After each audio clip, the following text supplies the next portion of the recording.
Hello, folks. Welcome to the show, Jack Chow on East West with G&E TV. Yesterday, the past Tuesday, was a big day. And as a matter of fact, annually, every year, we do a show in commemoration of the special day, that is the International Earth Day. That is the 45th, right? Yes. 45th Earth Day. Internationally, everybody tries to contribute something to the big thought, to the big concept of saving our global Earth. So today in the show, I have invited a vanguard. I call him Vanguard because he started a long time before we even realized we had a problem.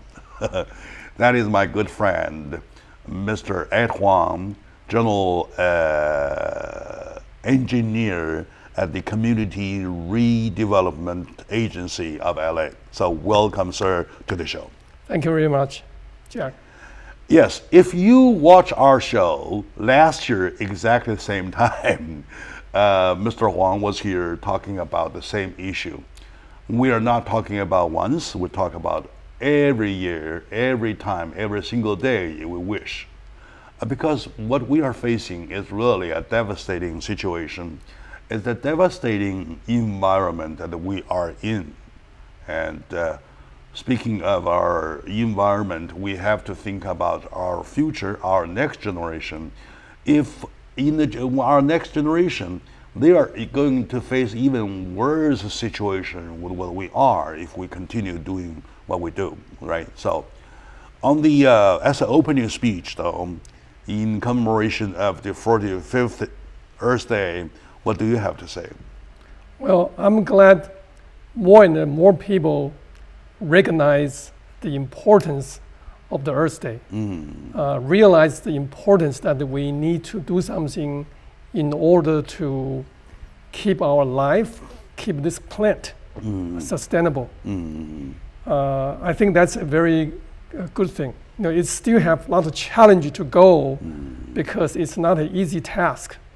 But you know, I'm happy because I observe there's a lot of people interested in the subject, especially young generations.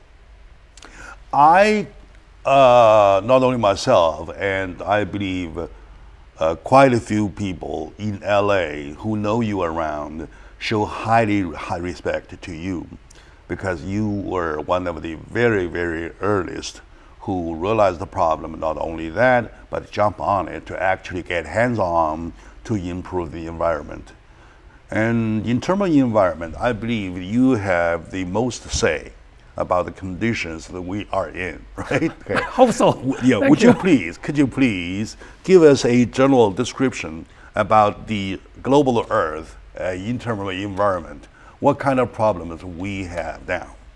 Well, in fact, we are encountering many facets of issues. We still have the convention, so-called environmental pollutions, such as water pollution, soil pollution, air pollutions. At the same time, we learned that the issues become more broad and more such as carbon pollutions. This is a term that we come up just within a decade. Carbon, you know, it's not really a immediately threat, such as pollute water or dirty air to human health, but it has a long-term effect. We realize that there's an ocean pollution take place, and ocean is a source of our food. It has a lot of marine life living in the ocean. Not only those marine life in threat because of the pollution that we impose to the ocean, it also will come back to us because our life depends on the ocean. We eat a lot of seafood, yet the sea creatures has been poisoned for us because the water they live in get polluted. So as we move on, we identify more and more issues because of the urbanization and the industrialization that we human beings carried through. Oh, exactly. In other words, even the carbon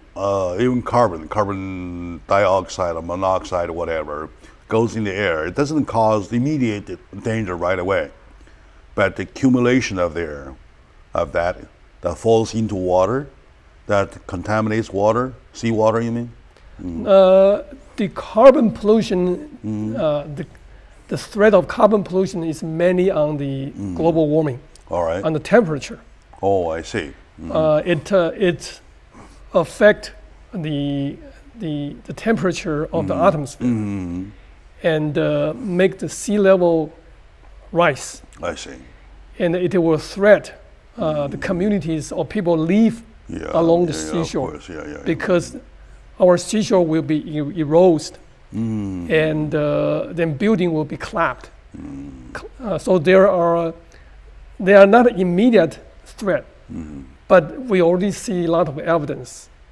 There are a lot of island countries, and they have to build higher levies, or sometimes there are some few countries they even consider moving out because their land elevation is too close to the elevation of water.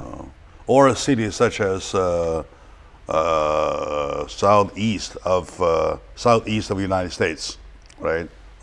Okay, now, so the carbon problem causes the global warming. Right. And in the meantime, we keep contaminating with our trash, right? Yes. Yeah. So there is, speaking of marine pollution, right, there is somewhere they call a trash island. Yes. On the water. Tell me something about that, please. It's huge, right? Right. It's huge, and it covers a big area because the Earth is made of different continentals, and we people live along waterfronts, either by the river, lake, or by the sea. Yeah, of course. Yeah. And there's a lot of big cities such as Los Angeles, San Francisco, New York. They all abut the sea, so they keep. But there will be discharge from our life, and even from the rainwater. So all those dirty stuff goes into the water, goes into the ocean. They may not necessarily goes to ocean direct, but there's a tributary of watershed from small river, then go to the big river, then finally get to the ocean. Because our community are developed along the waterfronts. As a result, everybody throw their trash into the ocean. And there's a current in the ocean. They move around.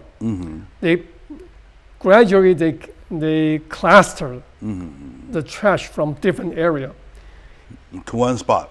Into one spot. Well, the spot is big, but it's we now call it plastic soup, because plastic is one of the trash that we throw and move to the ocean. But plastic take a long time, very, very long time to be dissolved. To dissolve.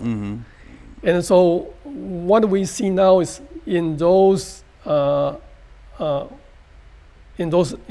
polluted areas with concentrated trash, a majority of the content is plastics.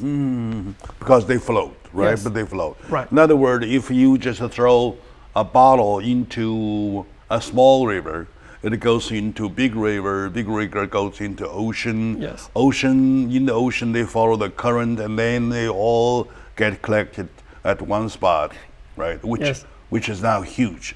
The other day I saw a satellite picture.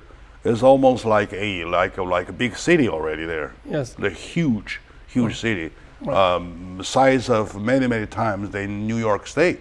Yes. Right. Okay. And All right. we identified this area in the Pacific Ocean for some time. And it was just recently we identified one in Atlantic Ocean. Wow. Yeah. Oh, I see. There's another one. There's another They're one. going the other way, right?